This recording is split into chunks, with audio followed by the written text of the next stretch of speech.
Hi friends, എല്ലാവർക്കും നല്ലൊരു ഞായറാഴ്ചയിലേക്ക് സ്വാഗതം.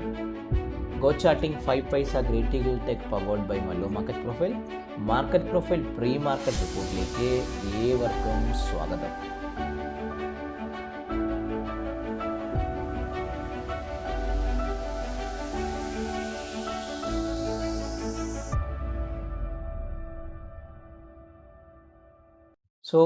നമ്മളിപ്പം നാളത്തേക്ക് വേണ്ടിയിട്ടുള്ള എന്തുവാണ് ലെവൽ ട്രേഡിങ്ങിൻ്റെ കാര്യങ്ങളും ബാക്കിയുള്ള കാര്യങ്ങളൊക്കെ പറയാൻ വേണ്ടിയിട്ടാണ് ഈ വീഡിയോയിലേക്ക് ഞാൻ വന്നത്.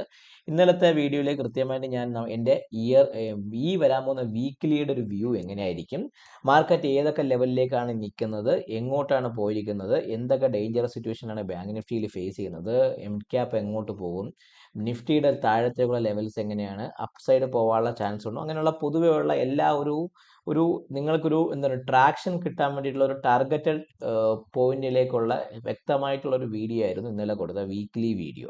ആ വീഡിയോ നിങ്ങളൊന്ന് കാണുക. അതിൽ വ്യക്തമായിട്ടൊരു വീക്ക്ലി ബേസിസിലായിരിക്കും ഞാനത് നിഫ്റ്റിയെക്കുറിച്ചും ബാങ്ക് നിഫ്റ്റിയെക്കുറിച്ചും മിഡ് ക്യാപ്പിനെ കുറിച്ചുള്ള വ്യക്തമായിട്ടുള്ള റിപ്പോർട്ട് കൊടുത്തിട്ടുള്ളത്. ഞാൻ ഈ പറഞ്ഞു വന്ന സമയത്ത് നിങ്ങൾ നോക്കിയായിരിക്കും നമ്മുടെ ഗിഫ്റ്റ് നിഫ്റ്റി ഇന്നലെ 22,845 ഭാഗത്താണ് ക്ലോസ് ചെയ്തിരിക്കുന്നത്. നമ്മുടെ മാർക്കറ്റ് ക്ലോസ് ചെയ്തിരിക്കുന്നത് 23,140 ഭാഗത്തായിരുന്നു. ഏകദേശം പറഞ്ഞാൽ ഒരു 140 ഒരു 160 300 പോയിന്റോളം താഴെയാണ് ഇപ്പം ഗിഫ്റ്റ് നിഫ്റ്റി ഇന്നലത്തെ മാർക്കറ്റ് ക്ലോസ് ചെയ്തിരിക്കുന്നത്. കാരണം അമേരിക്കൻ മാർക്കറ്റിലെ കുറച്ച് ഇഷ്യൂസ് ഒക്കെ ഉണ്ടായിരുന്നു. ആ ഇഷ്യൂസും വേറെ എന്തൊക്കെ പൊതുവേ ഇപ്പോൾ മാർക്കറ്റ് അങ്ങനത്തെ സിറ്റുവേഷൻ ഗ്യാപ്പിന്റെ പുറത്താണ് മാർക്കറ്റ് ഓപ്പൺ ചെയ്യുന്നത്. ഗ്യാപ്പിൽ തന്നെ മരിച്ച് ചിലപ്പോൾ ഗ്യാപ്പിന്റെ കൂടെ പോയി അങ്ങനത്തെ ഒരു അവസ്ഥയിൽ കൂടെയാണ് ഇപ്പോഴത്തെ മാർക്കറ്റ് കൃത്യമായിട്ട് കടന്നു വന്നത്. നിങ്ങൾ നോക്കിയാൽ ഞാൻ പറഞ്ഞ അമേരിക്കൻ മാർക്കറ്റ് പലരും പറയുന്നത് എന്തുകൊണ്ട് ഈ പ്രഷ്യസ് മെറ്റൽ അടിക്കുന്നു, അതിൻ്റെ കൂടെ എന്നാൽ വാറ് വരുന്ന സമയത്ത് പ്രഷ്യസ് മെറ്റലിൻ്റെ പ്രൈസ് അല്ലേ കെയർ ചെയ്യേണ്ടത്, പ്രഷ്യസ് മെറ്റലല്ലേ കയറുന്നത്, ബാക്കിയുള്ള വാറ് ഗോൾഡിന് സിൽവറിന് വില കൂട്ടണമെന്ന് പറയും. യൂഷ്വലി നിങ്ങളൊരു കാര്യം ഓർത്തു, ലോകത്തിലെ ഏറ്റവും വലിയ മാർക്കറ്റ് എന്ന് പറഞ്ഞാൽ ബോണ്ട് മാർക്കറ്റാണ്. അമേരിക്കയുടെ ബോണ്ട് മാർക്കറ്റാണ്. നിങ്ങൾ നോക്കിയേക്കൂ, ഈ വാറ് തുടങ്ങുന്ന ആ ഒരു സമയം മാർച്ച് 2-ാം തീയതി സമയം തൊട്ട് ഈ 4.6 റേഞ്ചിൽ കിടന്ന 4.1 കിടന്ന എന്താണ് നമ്മുടെ ഇത് അമേരിക്കയിലെ 10-ഇയർ ബോണ്ട് ഇപ്പോൾ നിൽക്കുന്നത് 4.4 ഭാഗത്ത്, ഓൾമോസ്റ്റ് ഏകദേശം പറഞ്ഞാൽ നല്ല രീതിയിൽ ഒരു അപ്രതീക്ഷ വന്നു. നിങ്ങൾ അതേ സമയത്ത് മാർച്ച് 10 തൊട്ടുള്ള നമ്മുടെ മാർച്ച് 10 മാർച്ച് 2 ഈ ഭാഗത്തു നിന്നാണ് മാർക്കറ്റ് ഇങ്ങനെ കയറിപ്പോയി. ഈ മാർച്ച് 2 ഭാഗത്തു നിന്നുള്ള നിങ്ങൾ ആ മാർച്ച് 2 ഭാഗത്തുള്ള ഗോൾഡിന്റെ പ്രൈസ് നിങ്ങൾ നോക്കിയാൽ മാർച്ച് 2 ഭാഗത്ത് നിന്ന് ഇതാണ് മാർച്ച് 2 ഈ ഏരിയ ഗോൾഡ്, ഈ ഭാഗത്ത് നിന്ന ഗോൾഡ് ആയിരുന്നു. ഒറ്റ അടിക്ക് മാർച്ച് 2 അടിച്ച് താഴേക്ക് ഇറങ്ങി ഏകദേശം പറഞ്ഞാൽ $5,300 കിടന്ന ഗോൾഡാണ് $4,500 വന്നത്. അപ്പം ചുരുക്കി പറഞ്ഞ ബോണ്ടിന്റെ ഈൽഡ് കൂടുന്നത് ലോകത്തുള്ള എല്ലാ ഇൻവെസ്റ്റേഴ്സിനും ഒരു പോസിറ്റീവ്. കാരണം ഇൻട്രസ്റ്റ് റേറ്റ് കൂടുമ്പോൾ ഇൻഫ്ലേഷൻ കൂടുമ്പോൾ അത് പിടിച്ചു കെട്ടാൻ വേണ്ടി ഇൻട്രസ്റ്റ് റേറ്റിനെ കൂട്ടും. നിങ്ങൾ കണ്ടിട്ടുണ്ടോ RBIയുടെ പ്രോസസ്സിലൊക്കെ ഇൻട്രസ്റ്റ് റേറ്റ് ഇൻഫ്ലേഷൻ കൂട്ടാൻ വേണ്ടി പിടിച്ചു കെട്ടാൻ വേണ്ടി ഇൻട്രസ്റ്റ് റേറ്റിന് RBI കൂട്ടാറുണ്ട്. അപ്പം അങ്ങനെയുള്ള കാര്യങ്ങളൊക്കെ സംഭവിക്കുന്നത് കൊണ്ട് എന്ത് പറ്റും, മറ്റും ബോണ്ടിന്റെ ഈൽഡ് കൂടും. അങ്ങനെ ബോണ്ടിന്റെ ഈൽഡ് കൂടുമ്പം ഇക്വിറ്റീസും കമ്മോഡിറ്റീസും ഒക്കെ പൈസ വലിച്ച് ആൾക്കാർ ബോണ്ട് മാർക്കറ്റിലേക്ക് നിക്ഷേപിക്കുന്നു. അങ്ങനെ ഒരു സിറ്റുവേഷനിലേക്കാണ് ഇപ്പം മാർക്കറ്റ് കടന്നുകൊണ്ടത്. അപ്പോൾ പലരും ചോദിക്കാറുണ്ട്, സാറേ എന്നോട് പലരും ചോദിച്ചു, സാറേ ഗോൾഡിന് സിൽവറിനും പ്രൈസ് വാറ് വരുമ്പം ജിയോ പൊളിറ്റിക്കൽ ടെൻഷൻ വരുമ്പോൾ കയറേണ്ടതല്ലേ? പക്ഷെ നിങ്ങൾ ഈ ഒരു കോണ്ടാക്സിൽ നിങ്ങൾ വാച്ച് ചെയ്താൽ മാത്രമേ നിങ്ങൾക്ക് അതിൻ്റെ ആൻസർ ക്ലിയർ ആവുള്ളൂ. അതിന് വേണ്ടിയിട്ട് മാത്രമാണ് ഞാൻ ഈ ഗോൾഡിന്റെയും അമേരിക്ക 10-ഇയർ ബോണ്ടിന്റെയും ലെവൽ എടുത്ത് കാണിച്ചത്. നിഫ്റ്റി നമ്മൾ കഴിഞ്ഞ ഫ്രൈഡേയിൽ നമ്മൾ നിഫ്റ്റി വന്നിരിക്കുന്നത് നമ്മുടെ ഈ ന്യൂട്രൽ സ്ട്രീം അപ്പായിട്ട് ഒരു നോർമൽ വേരിയേഷൻ ഡൗൺ ഡേ ആയിരുന്ന തേഴ്സ്ഡേയിൽ നമ്മൾ എന്ത് ചെയ്തു, ഫ്രൈഡേയിൽ ന്യൂട്രൽ സ്ട്രീം ഡൗൺ ആയിട്ട് വന്നത്. ഈ പീരീഡിൽ മാർക്കറ്റ് ചെറിയൊരു എക്സ്റ്റൻഷൻ മുകളിലോട്ട് തന്ന് അത് ഫെയിൽഡ് ഓപ്ഷൻ തന്നിട്ടുണ്ട്. അപ്പോൾ ചുരുക്കി പറഞ്ഞാൽ നിഫ്റ്റിയുടെ ടാർഗറ്റ് എന്ന് പറഞ്ഞാൽ ഏകദേശം പറഞ്ഞാൽ 23,220 ഭാഗത്തേക്കൊക്കെ ടെസ്റ്റ് ചെയ്യാനുള്ള ചാൻസ് ആയിരിക്കും നാളത്തേക്ക് ആ ഫെയിൽഡ് ഓപ്ഷൻ പ്രകാരം കാണിക്കുന്നത്. പക്ഷെ നമ്മുടെ മാർക്കറ്റ് ഇപ്പോൾ ഓപ്പൺ ചെയ്യുന്നത് 22,840 ഭാഗത്താണെങ്കിൽ ഞാൻ ഈ വരയ്ക്കുന്ന ലെവൽ ട്രേഡിങ്ങിന്റെ ലെവൽസ് ഒക്കെ ബാധകമായിട്ട് വരില്ല. പക്ഷെ എന്നാലും ഞാൻ ഇപ്പോഴത്തെ മാർക്കറ്റിന്റെ സിറ്റുവേഷൻ വെച്ചുള്ള ലെവൽ ട്രേഡിങ് വരയ്ക്കും. നാളെ ഇപ്പം പറയണം അമേരിക്ക കാലത്ത് മെസ്സേജ് അയക്കുകയാണ് നമ്മൾ ബൈ ചീനിയൊക്കെ ആകുമെന്ന് പറയുകയാണെങ്കിൽ നാളെ വേണമെങ്കിൽ മാർക്കറ്റ് ഈ ഗ്യാപ്പിനെയൊക്കെ ഫില്ല് ചെയ്തിട്ട് 0 റേഞ്ചിൽ വേണമെങ്കിൽ നിഫ്റ്റി ഓപ്പൺ ചെയ്യാം. അപ്പം അത് എങ്ങനെ ഓപ്പൺ ചെയ്യും, എവിടെ ഓപ്പൺ ചെയ്യുന്നു, ഒരിക്കലും ഒരാൾക്കും ഒരു ട്രേഡർക്കും അനലൈസ് ചെയ്യാൻ പറ്റില്ല. Based on the fact and data നമുക്ക് പറയാം നാളെ. ഇപ്പം സോഫാർ ഇതുവരെ നമ്മൾ എന്ത് പ്രതീക്ഷിക്കുന്നുണ്ട്, 22,845 22,850 ഭാഗത്തായിരിക്കും നിഫ്റ്റി ഓപ്പൺ ചെയ്യാൻ പോകുന്നൊരു പ്രതീക്ഷയിൽ നമുക്ക് നിൽക്കാം. സോ ഞാൻ ആ പ്രതീക്ഷ അവിടെ വച്ചുകൊണ്ട് തന്നെ ന്യൂഷ്വൽ ആയിട്ടുള്ള ഒരു മാർക്കറ്റ് പ്രൊഫൈലിലെ ലെവൽ ട്രേഡിംഗിന്റെ ലെവൽസ് ഒക്കെ ആയിരിക്കും ഞാൻ വരയ്ക്കാൻ പോകുന്നത്. നാളെ ഇൻ കേസ് മാർക്കറ്റ് ഒരു ഗ്യാപ് ഡൗൺ ഓപ്പണിങ്ങോ അല്ലെങ്കിൽ വരികയാണെങ്കിൽ ദയവ് ചെയ്ത് ആ ലെവൽസിനെ മാറ്റി വെക്കുക. അതിന് വേണ്ടിയിട്ട് ഞാൻ ട്രേഡ് പ്ലാൻ ആക്ഷനിൽ പറയും, ഇതിന് ഇൻ കേസ് 2280 ഭാഗത്ത് നെഫ്റ്റ് ഓപ്പൺ ചെയ്യുന്നുണ്ടെങ്കിൽ താഴേക്ക് എവിടം വരെ പോകാനുള്ള ചാൻസ് കിട്ടും, അല്ലെങ്കിൽ അതിന് താഴെ നിൽക്കുകയാണെങ്കിൽ എങ്ങനെ പെർഫോം ചെയ്യുന്ന ഒരു കാര്യങ്ങൾ ഞാൻ വ്യക്തമായിട്ട് പറയും. സോ നമുക്ക് മാർക്കറ്റ് പ്രൊഫൈലിന് ആ ഒരു സെക്ഷനിലേക്ക് കടക്കാം. ഇതാണ് ഓവറോൾ ഒരു കാര്യം പറയേണ്ടത്. സോ നിഫ്റ്റി ഇന്നലെ ഒരു ന്യൂട്രൽ എക്സ്ട്രീം ഡൗൺ ആയിട്ട് വന്നിട്ട് ഏകദേശം ന്യൂട്രൽ ഡേ നമ്മുടെ ഫസ്റ്റ് ഹാഫ് ആൻ അവർ നിങ്ങൾ നോക്കിയ ഈ ഒരു IB, അതായത് ഈ IBയെ കട്ട് ചെയ്ത് മാർക്കറ്റ് പോയി താഴേക്കും പോയതിന് ശേഷം നിഫ്റ്റി ക്ലോസ് ചെയ്തിരിക്കുന്ന ഒരു ന്യൂട്രൽ ഡേ ആയിട്ടാണ് നിഫ്റ്റി ക്ലോസ് ചെയ്തിരിക്കുന്നത്. മുകൾ സൈഡിൽ ഒരു ഫെയിൽ ഓപ്ഷൻ ഉണ്ട്, പക്ഷേ ന്യൂട്രൽ ഡേ ക്ലോസ് ആയതുകൊണ്ട് ഞാൻ ന്യൂട്രൽ ആയിട്ട് മാത്രമേ നിഫ്റ്റിയിലെ സ്പോട്ടിനെ കണക്കാക്കുള്ളൂ. POC വന്നിരിക്കുന്നത് 23,230 ഭാഗത്താണ് POC. ഇപ്പൊ ഞാൻ ലെവൽ ട്രേഡിങ്ങിന് വേണ്ടിയിട്ട് ഞാൻ എന്ത് ചെയ്യുക, അതൊന്ന് വരയ്ക്കാം. 23,230 ഭാഗത്തേക്കാണ് POC വന്നിരിക്കുന്നത്. ഓൾമോസ്റ്റ് ഒരു സെയിം ആണ്, സെയിം കട്ടയുടെ ഭാഗത്ത് ഇന്നലത്തെ POCയുടെ ഭാഗത്തേക്ക് തന്നെയാണ് നിഫ്റ്റിയുടെ POC നിൽക്കുന്നത്. സോ 23,230 ഭാഗത്താണ് POC. മിനിങ്ങാന്ന് 23,209 ഭാഗത്താണ്. സോ 23,230 എത്രയാണ്, 23,223 ഭാഗത്തേക്ക് ഞാൻ POC ഒന്ന് മാർക്ക് ചെയ്ത് വെച്ചു. ചെറിയൊരു മാറ്റം മാത്രമേ ഉള്ളൂ.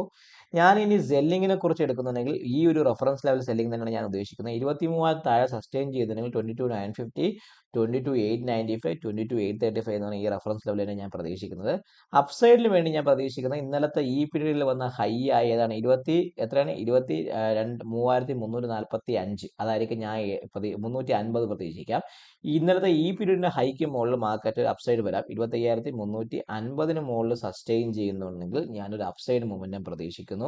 ആ അപ്സൈഡ് മൊമെന്റം എങ്ങോട്ട് പോകും? ഫസ്റ്റ് ടാർഗറ്റ് 25,405 ഭാഗം 23,405 ഭാഗത്തേക്ക് വരാം.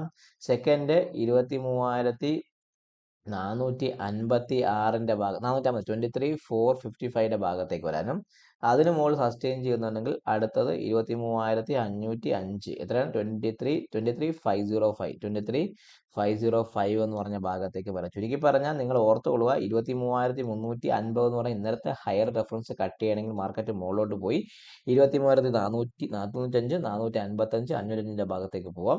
ഇല്ല, 23,000 പൊട്ടുകയാണെങ്കിൽ മാത്രമേ ഞാൻ ഒരു സെല്ലിങ്ങിനെ കുറിച്ച് ചിന്തിക്കുന്നുള്ളൂ. ആ സെല്ലിങ് 22,950, 22,895, 22,835 ഭാഗത്തേക്ക് നിഫ്റ്റിയുടെ സ്പോട്ട് വരാനുള്ള ചാൻസ് വളരെയധികം കൂടുതലാണ്. ഇതാണ് എനിക്ക് നിഫ്റ്റിയുടെ ഒരു ലെവലിന് വേണ്ടി കൃത്യമായിട്ട് പറയുന്നത്. സോ നാളെ നിങ്ങൾ വേറൊരു കാര്യം മനസ്സിലോർത്തുള്ള, ഈ ഒരു സ്പൈക്ക് സോൺ അല്ലെങ്കിൽ 22,000 നിഫ്റ്റി ഈ വന്ന ലോ 22,930 മാർക്കറ്റ് പൊട്ടി സസ്റ്റെയിൻ ചെയ്യുന്നുണ്ടെങ്കിൽ ഒരു ഹെവി സെല്ലിംഗ് വരും. ആ ഹെവി സെല്ലിംഗ് നമ്മളെ എങ്ങോട്ട് കൊണ്ടുപോകും?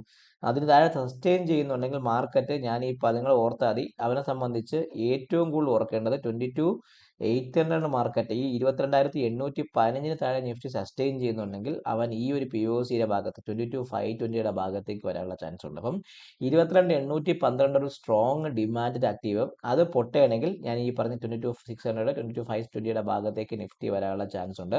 സോ 22,812 ഭാഗത്ത് ഞാൻ ഒരു ലൈൻ ഇങ്ങനെ 22,812 എന്ന് പറഞ്ഞ ലൈൻ ഞാൻ ഇങ്ങനെ ഒരു കളേർഡ് ലൈൻ അങ്ങ് വരച്ചു വയ്ക്കാം. എന്നിട്ട് നമുക്കത് കുറച്ചും കൂടെ ഈസി ആയിട്ട് അറിയാൻ വേണ്ടി ഈ 22,812 ഭാഗത്തേക്ക് ഞാൻ 22,812 എന്ന് പറഞ്ഞ ആ ഒരു ഇമ്പോർട്ടന്റ് ഭാഗത്തേക്ക് ഞാൻ വരച്ചു വെച്ചു. ഇത് പൊട്ടുകയാണെങ്കിൽ മാത്രം ഒരു ഹെവി സെല്ലിങ്ങിലേക്ക് മാർക്കറ്റ് വരാനുള്ള ചാൻസ് കൂടുതലായിരിക്കും. അത് 22,600 ഭാഗത്തേക്കൊക്കെ നിഫ്റ്റി വരാനും ചെയ്യും. അത് ഓർത്തുകൊള്ളുക, ഇത് മനസ്സിൽ കൃത്യമായിട്ട് ഓർത്ത് വെച്ച് ചെയ്യുക.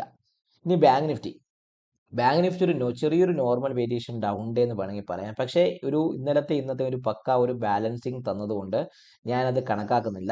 അതിനൊരു ബാലൻസ്ഡ് ആയിട്ട് തന്നെ ഞാൻ കണക്കാക്കുന്നുള്ളൂ. ഓൾമോസ്റ്റ് ഇന്നത്തെ POC എക്സാക്ട്ലി സെയിം ആയിട്ടാണ്. 53,753 ഭാഗത്താണ് POC. ആ ഒരു POCനെ ഞാൻ ഇന്ന് വരയ്ക്കാൻ പോണ് 53,753, 53,753 ഭാഗത്തൊക്കെ തന്നെയാണ് POC. ഒരു മാറ്റവും ഇല്ല ബാങ്ക് നിഫ്റ്റിക്ക്. നിങ്ങൾക്ക് എന്തെങ്കിലും മാറ്റം ഉണ്ടെങ്കിൽ ഇനി നോക്കേണ്ടത് സെല്ലിങ്ങിന്, അതായത് ഞാൻ ഇനി സെല്ലിങ് എടുക്കുന്നത് 53,200 താഴെ സസ്റ്റെയിൻ ചെയ്യുന്നുണ്ടെങ്കിൽ മാത്രമേ ഞാനൊരു സെല്ലിങ്ങിനെ കുറിച്ച്, എത്രയാണ്, 53,200 താഴെ സസ്റ്റെയിൻ ചെയ്യുന്നുണ്ടെങ്കിൽ മാത്രമേ ഒരു സെല്ലിങ്ങിനെ കുറിച്ച് ഞാൻ ചിന്തിക്കുന്നുള്ളൂ. അത് ഫസ്റ്റ് ടാർഗറ്റ് എന്ന് പറഞ്ഞാൽ ബാങ്ക് നിഫ്റ്റിയെ സംബന്ധിച്ച് പറയുന്നത് ഫസ്റ്റ് ടാർഗറ്റ് 53,000 ഫസ്റ്റ് ടാർഗറ്റ് 53,000 എന്ന് പറഞ്ഞാൽ ബിഗ് റൗണ്ട് നമ്പറിന്റെ ഭാഗത്തേക്ക് 53,000 ഭാഗത്തേക്ക് വരാനും, സെക്കൻഡ് 52,895 ഭാഗത്തേക്കും, തേർഡ് ടാർഗറ്റ് 52,750 ഭാഗത്തേക്ക് വരും. ഇതാണ് എനിക്ക് ബാങ്ക് നിഫ്റ്റിയുടെ ഡൗൺ സൈഡ് റെഫറൻസ് ലെവലിലേക്ക് വേണ്ടി പറയാനുള്ള കാര്യം. കൃത്യമായിട്ട് ഓർത്ത് വെച്ചോളൂ. അപ്പ് സൈഡ് റെഫറൻസ് ലെവലിന് ഒരു മാറ്റവും 54,230 മുകളിൽ തന്നെയാണ് ഇപ്പോഴും ബൈ ഉള്ളത്. First target 54,390, second target 54,520, third target 54,677 എന്ന് പറഞ്ഞ ആ ഒരു ഭാഗം തന്നെയാണ് എനിക്ക് ഇപ്പോഴും പ്രതീക്ഷയുള്ളത്. വേറെ ഒരു മാറ്റവും ഇല്ല. ഇതായിരിക്കും എനിക്ക് കൃത്യമായിട്ട് പറയാനുള്ള ബാങ്ക് നിഫ്റ്റിയുടെ റെഫറൻസ് ലെവലുകൾ. ഇനി നമുക്ക് നോക്കേണ്ടത് നിഫ്റ്റി. ഇനി അടുത്ത് നോക്കേണ്ട ബാങ്ക് നിഫ്റ്റി. ഇനി മിഡ് ക്യാപ്പ്. മിഡ് ക്യാപ്പിൽ ഇന്നലത്തെ പ്രൊഫൈലിനകത്ത് തന്നെ കിടന്ന് മിഡ് ക്യാപ്പ് കളിച്ചു. പക്ക മിഡ് ക്യാപ്പ് നോക്കിക്കഴിഞ്ഞാൽ ഒരു ന്യൂട്രൽ ഡേ എന്ന് വേണമെങ്കിൽ പറയാമില്ല. ന്യൂട്രൽ ഡേ അല്ല, മിഡ് ക്യാപ്പ് ഒരു പക്ക ബാലൻസ് ഡേ ആണ്. പക്ക ബാലൻസ് ആണ്. ഓൾമോസ്റ്റ് POC എല്ലാം സെയിം ആയിട്ട് പക്ക ബാലൻസ് ഡേ ആണ്. 12,666 ഭാഗത്തേക്കാണ് POC. ഞാൻ അത് മാറ്റി വയ്ക്കുന്നു. 12,666 POC ഞാനൊന്ന് മാർക്ക് ചെയ്ത് വെച്ചിട്ടുണ്ട്. ഇനി ബുള്ളിഷ് റെഫറൻസ് എന്ന് പറയുമ്പോൾ ഞാൻ ഇനി എടുക്കുന്നത് ഈ 12 ഇന്നലത്തെ ഹൈ അല്ലെങ്കിൽ ഈ ഒരു ഹൈക്ക് മുകളിൽ, അതായത് 12,765 മുകളിൽ മാത്രമേ ഞാനൊരു ബൈയെ കുറിച്ച് ചിന്തിക്കുന്നത്. അതായത് 12,765 മുകളിൽ മാത്രമേ ഞാനൊരു ബൈയെ കുറിച്ച് ചിന്തിക്കുന്നുള്ളൂ. അങ്ങനെയാണെങ്കിൽ ഫസ്റ്റ് ടാർഗറ്റ് എങ്ങോട്ട് പോകാം? 12,800 ഭാഗത്തേക്ക് വരാം. ആ ഒരു നമ്പർ സപ്പോർട്ടീവ് എടുക്കാം. 12,800 മുകളിൽ അടുത്ത് വരുന്നത് 12,857, 12,857 ഭാഗത്തേക്ക് വരാനും അതിന് മുകളിൽ സസ്റ്റെയിൻ ചെയ്യുന്നുണ്ടെങ്കിൽ 12,903 ഭാഗം. എത്രയാണ്? 12,903 ഭാഗത്തേക്ക് വരാം. ഇതായിരിക്കും എനിക്ക് മിഡ് ക്യാപ്പിൽ പറയാനുള്ള അപ്സൈഡ് റെഫറൻസ് ലെവലുകൾ. ഇത് കൃത്യമായിട്ട് നിങ്ങൾ മാർക്ക് ചെയ്ത് വെക്കുക. അത് കൃത്യമായിട്ട് മാർക്ക് ചെയ്ത് വെച്ചാൽ മാത്രമേ നിങ്ങൾക്ക് ട്രേഡ് ചെയ്യാൻ വേണ്ടി പറ്റുള്ളൂ. സോ ഇനി അടുത്തത് നമ്മളെ ബെയറിഷ് റെഫറൻസ് സെയിം ആണ്. ഇപ്പോഴും 12,450 താഴെ മാത്രമേ ഞാൻ ഒരു സെല്ലിങ്ങിനെ കുറിച്ച് ചിന്തിക്കുന്നുള്ളൂ. First target 12,400, second target 12,355, third target 12,300 എന്ന് പറഞ്ഞ ഈ റെഫറൻസ് ലെവലാണ് എനിക്ക് മിഡ് ക്യാപ്പിലും കൃത്യമായിട്ട് പറയാനുള്ളത്. അപ്പോൾ ഞാൻ പറയുന്നത് വ്യക്തമായിട്ട് ഓർത്തോളുക. ഈ നിഫ്റ്റിയെ സംബന്ധിച്ച് 22,812 താഴെ സസ്റ്റെയിൻ ചെയ്യുന്നുണ്ടെങ്കിൽ മാത്രമേ നിങ്ങളൊരു ഒരു റിസ്കിനെ കുറിച്ച് നിങ്ങൾ പ്രതീക്ഷിക്കാതെ 22,812 പൊട്ടണമെങ്കിൽ മാത്രമേ ഒരു ഹെവി സെല്ലിങ്ങിലേക്ക് മാർക്കറ്റ് പോകാനുള്ള ചാൻസ് ഉള്ളൂ. ബാങ്ക് നിഫ്റ്റിയെ സംബന്ധിച്ച് പറയുകയാണെങ്കിൽ 52,750 ഞാനൊന്ന് മാർക്ക് ചെയ്ത് വെച്ചേക്കാം. ബാങ്ക് നിഫ്റ്റിയിൽ 52,750 പൊട്ടണമെങ്കിൽ മാത്രം ബാങ്ക് നിഫ്റ്റിയിൽ ഒരു ഹെവി സെല്ലിങ്ങിലേക്ക് വരാനുള്ള ചാൻസ് ഉണ്ട്. മിഡ് ക്യാപ്പിൽ 12,400 പൊട്ടയാണെങ്കിൽ 12,400 പൊട്ടയാണെങ്കിൽ മാത്രമേ മിഡ് ക്യാപ്പിൽ നമുക്കൊരു 12,000 ഭാഗത്തേക്ക് മാർക്കറ്റ് വരാനുള്ള ചാൻസും കാണുന്നുള്ളൂ. അപ്പം കൃത്യമായിട്ട് നിങ്ങൾ ഈ ഒരു റെഫറൻസ് ലെവൽ കാര്യമായിട്ട് മാർക്ക് ചെയ്ത് വെച്ചാൽ മാത്രമേ നിങ്ങൾക്ക് അത് കൃത്യമായിട്ട് ട്രേഡ് ചെയ്യാൻ പറ്റുള്ളൂ. ഇല്ല, ഇന്നലത്തെ ഹൈക്ക് മുകളിൽ മാർക്കറ്റ് സസ്റ്റെയിൻ ചെയ്യുന്നുണ്ടെങ്കിൽ ഒരു അപ്സൈഡ് മൊമെന്റ് മുകളിലേക്ക് വരാനുള്ള ചാൻസ് മാർക്കറ്റിൽ കൂടുതലാണ്. അത് കുറച്ചും കൂടി ഒരു മാർക്കറ്റിൽ മന്ത്ലി നമ്മൾ പോകുന്നുണ്ട്. വേണമെങ്കിൽ ഒരു ചെറിയൊരു മൊമെന്റ് അപ്സൈഡ് മുകളിലോട്ട് തരാനുള്ള ചാൻസും വളരെയധികം കൂടുതലാണ്. സോ വീഡിയോ കാണുക. ഒരു അറിയിപ്പും കൂടെ പറയാനുണ്ട്. നമ്മുടെ ഏപ്രിൽ മാസത്തെ മെന്ററിംഗ് ബാച്ചിന് അഡ്വാൻസ്ഡ് ബാച്ച് സ്റ്റാർട്ട് ചെയ്യുന്നുണ്ട് ഏപ്രിൽ മാസത്തിൽ. അപ്പോൾ അതിനെക്കുറിച്ച് കൂടുതൽ അറിയാനും നമ്മുടെ എന്തൊക്കെയാണ് ക്രിട്ടിക്കൽ ടെക്ക് ഒരു മെന്ററിംഗ് കുട്ടികൾക്ക് കൊടുക്കുന്നത്, എന്തൊക്കെ കാര്യങ്ങൾ കൊടുക്കുന്നു എന്നതിനെക്കുറിച്ച് എന്തൊക്കെ അറിയാൻ വേണ്ടി നിങ്ങൾ തംബ്നെയിലിൽ കാണിച്ച നമ്പറിൽ ഒന്ന് ബന്ധപ്പെടുക.